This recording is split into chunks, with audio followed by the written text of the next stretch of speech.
So this is a video about getting the chain line right on a BBSHD or 1000 watt mid-mount motor conversion. This bike is a fluid momentum. It comes from a chain of stores called Anaconda. It's an outdoor chain. Retails for about $600. It's always on sale for $300. This particular one I bought second-hand from Gumtree. It's been well looked after. It was completely worn out. The man who had it before me rode an enormous distance and completely wore out the drive chain and the tyres, and he was ready for a new bike. It cost me, I think it was $100. Because of the size of the motor assembly, in order to get the clearance between this part of the motor housing and the frame of the bike, I had to use 5mm of spaces between the motor and the bottom bracket part of the frame. This meant that the chain line was actually pushed even further outboard. See how bad the chain line is. It would not actually stay in the lowest gear. It was clunking and grinding trying to jump out from this angle, but the chain line is not very good.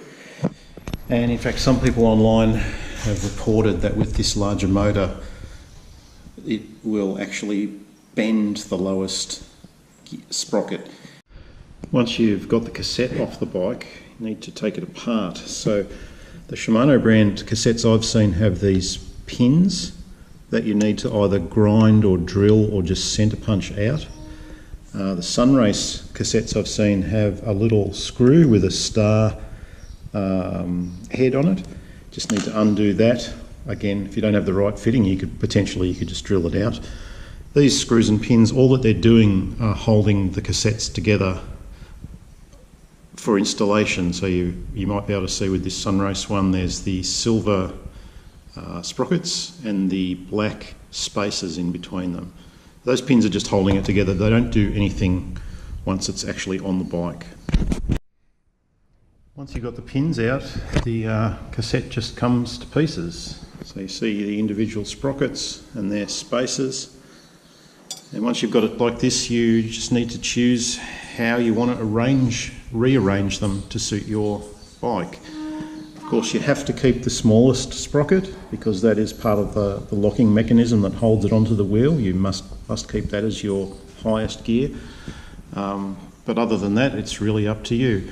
I've found that the derailleur has no problem at all jumping a gear. So basically I've kept 8, 6, 4 and I think 1, something like that.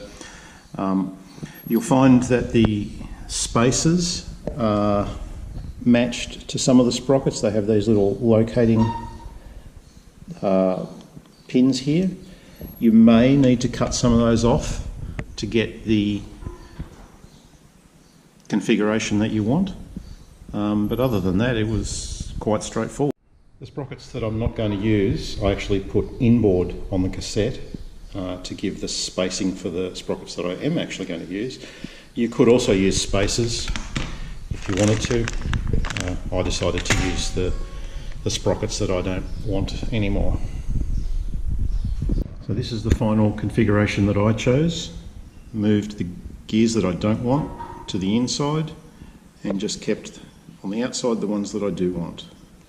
And I found that the derailleur has no trouble shifting from any of these gears, so it'll make the jump from here to here no problem. Make sure you put the sprockets on the way that they came off, usually with the writing facing out. You find the smallest spline on the freewheel hub. I think it's called a freewheel hub. And you line those up, and you'll probably find that the spacers have a similar spline pattern, and they'll only go on one way as well. So at this point I've got all the inboard sprockets and spacers in place. These are the sprockets that I won't actually be using, and this is the new position of the lowest gear sprocket. Here it is finished, ready to go back on the bike. kind of a bit funny looking, but it certainly gets the job done. Keeps the chain line nice and straight on the lowest gears, which is what I need for this bike to do. I'm mostly climbing very steep fire trails, and I find that I really need the lowest gears. I don't miss the ratios. Sorry, I've only got 4 gears now. I don't miss those ratios that I don't have anymore.